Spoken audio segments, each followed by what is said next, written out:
오늘 우리에게 주신 하나님의 말씀은 예레미야 32장 16절에서 25절까지의 말씀입니다. 예레미야 32장 16절에서 25절까지의 말씀 이제 제가 봉독합니다. 살아계신 하나님의 말씀을 경청하십시오. 내가 매매 증서를 네리야의 아들 바룩에게 넘겨준 뒤에 여호와께 기도하여 이르되 슬프도소이다 주 여호와여, 주께서 큰 능력과 표심팔로 천지를 지으셨사오니 주에게는 할 수 없는 일이 없으시니이다. 주는 은혜를 천만인에게 베푸시며 아버지의 죄악을 그 후손의 품에 갚으시오니 크고 능력 있으신 하나님이시요 이름은 만군의 여호와이시니이다. 주는 책략에 크시며 하시는 일에 능하시며 인류의 모든 길을 주목하시며 그의 길과 그의 행위대로 열매대로 보응하시나이다. 주께서 애굽 땅에서 표적과 기사를 행하셨고 오늘까지도 이스라엘과 인류 가운데 그와 같이 행하사 주의 이름을 오늘과 같이 되게 하셨나이다. 주께서 표적과 기사와 강한 손과 표심팔과 큰 두려움으로 주의 백성 이스라엘을 애굽 땅에서 인도하여 내시고 그들에게 주시기로 그 조상들에게 맹세하신 바 젖과 꿀이 흐르는 땅을 그들에게 주셨으므로 그들이 들어가서 이를 차지하였거늘 주의 목소리를 순종하지 아니하며 주의 율법에서 행하지 아니하며 무릇 주께서 행하라 명령하신 일을 행하지 아니하였으므로 주께서 이 모든 재앙을 그들에게 내리셨나이다. 보옵소서, 이 성을 빼앗으려고 만든 참호가 이 성에 이르렀고 칼과 기근과 전염병으로 말미암아 이 성이 이를 치는 갈대아인의 손에 넘긴 바 되었으니 주의 말씀대로 되었음을 주께서 보시나이다.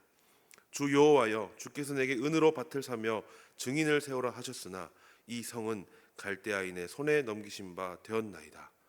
아멘. 우리 사람들은 이성적으로 생각하기를 좋아합니다.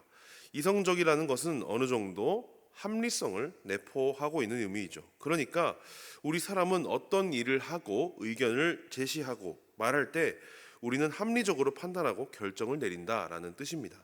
그런데 이러한 과정에는 항상 함정이 있습니다.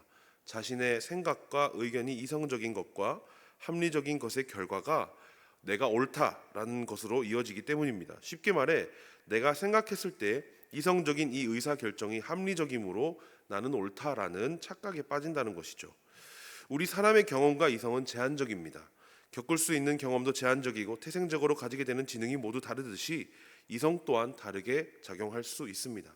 그렇기 때문에 인간의 이성은 불완전합니다. 그러므로 사람이 실행하는 어떤 이성적인 작용과 합리적인 것도 불완전하게 되고 이것은 결코 옳음과 연결될 수 없습니다. 설령 그 당시에는 맞거나 옳았을지라도 영원히 옳다 하는 일은 없습니다. 그래서 우리는 삶의 여러 일에 대해 하나님께 질문을 하게 됩니다. 하나님, 이것은 왜 이렇습니까? 저것은 왜 저렇습니까? 하고 말입니다.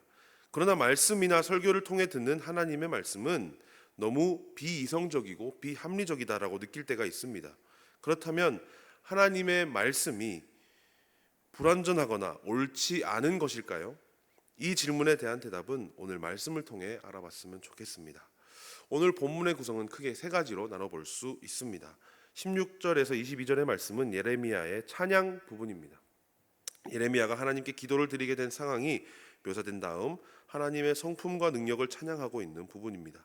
이어서 23절에서 24절 말씀에는 하나님의 심판과 재앙이 묘사됩니다. 하나님의 말씀을 거역한 백성들에게 하나님의 심판과 재앙이 내리는 모습을 표현하고 있습니다.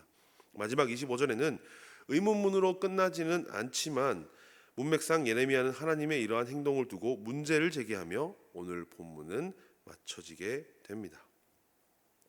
먼저 첫 번째 부분입니다. 오늘 우리가 살펴보는 본문 이 10개의 구절 가운데 상당 부분인 7절을 하나님을 찬양하는 데 할애하고 있습니다. 그만큼 하나님을 찬양하는 것은 늘 우리에게 부족하다라는 것을 알 수 있습니다. 우리도 예레미야나 여러 다른 성경의 인물들처럼 하나님을 삶 속에서 경험하며 또 많은 말들로 하나님을 찬양하고 고백할 수 있는 우리들 될 수 있기를 주님의 이름으로 축복합니다. 두 번째 부분입니다. 23절에서 24절 부분 같은 경우에는 하나님의 심판과 재앙에 대한 부분이라고 말씀을 드렸습니다. 하나님을 찬양하고 하나님께서 그들에게 행하신 일로 감사를 드렸지만 불순종한 이스라엘 백성들을 오늘 본문에서 심판하고자 하십니다. 하나님께서 그들에게 젖과 꿀이 흐르는 땅을 허락하셨다라고 쓰여 있지만 이스라엘 백성은 하나님의 목소리를 듣지 않았고 명령하신 일을 행하지 않았다라고 쓰여 있습니다. 이것은 유대 문학의 반복법으로 같은 의미의 구절이나 단어를 여러 번 반복해서 그 의미를 강조하고자 할 때 쓰는 말입니다. 바로 이스라엘 백성이 하나님의 말씀에 순종하지 않았다라는 것을 강조하고 있는 것입니다. 마지막으로 25절에 예레미야의 질문이 이어집니다. 앞서 말씀드린 것처럼 의문사나 어떤 질문의 형태를 취하고 있지는 않지만 하나님의 행동에 문제를 제기하고 있는 상황입니다. 하나님께서 예레미야에게 사라고 하신 그 땅을 샀음에도 그 땅이 갈대아인의 손에 넘겨진 상황이기 때문입니다. 오늘 본문은 아니지만 15절 말씀 한번 살펴보시겠습니다.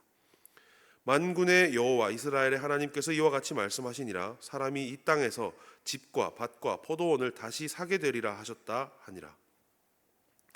하나님께서 그 산 땅에 사람이 다시 살게 하리라 하셨던 그 말씀이 있었음에도 여전히 현실은 갈대아 이방인에게 빼앗긴 땅이 되었기 때문에 예레미야는 하나님께 이와 같이 질문을 던졌던 것입니다. 앞서 했던 질문을 다시 한 번 더 가져와 보겠습니다.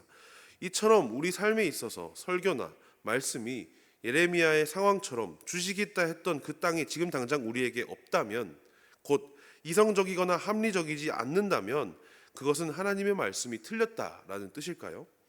32장을 꼼꼼히 읽어보신다면 하나님께서는 거짓말을 하지 않으신다 하는 것을 아실 수 있을 것입니다. 그렇다면 무엇이 문제일까요? 앞서 말씀드린 것처럼 우리 인간은 우리의 이성과 합리성이 옳다는 착각을 하기 때문에 이런 일이 생기는 것입니다. 하나님의 말씀, 하나님의 약속이 지금 당장 나에게 이루어지지 않는 것이 곧 무응답이요 무능력이라고 생각하기 때문입니다. 우리 사람이 가지는 경험과 생각은 결코 우리 사람이 가지는 경험과 생각은 불완전하고 극히 부분적이기 마련입니다. 그렇기 때문에 전지전능하신 하나님을 우리의 눈으로 평가하는 것은 전혀 말이 되지 않는 이야기라는 뜻입니다. 그렇다면 오늘 예레미야처럼 질문하는 것이 잘못된 것입니까? 그렇지 않습니다. 질문은 해야 합니다. 묻지도 따지지도 않는 신앙도 물론 그 나름의 어떠한 가치가 있을 수 있겠지만 성경에 나오는 여러 신앙의 선배들은 심지어 예수님께서도 하나님께 질문하고 또 그러한 응답에 따라 순종했던 순간들이 있었습니다. 질문을 한다는 것은 우리 경험의 불완전함, 우리 이성의 불완전함, 우리 합리성의 옳지 못함을 하나님 앞에 인정하는 것이기 때문입니다.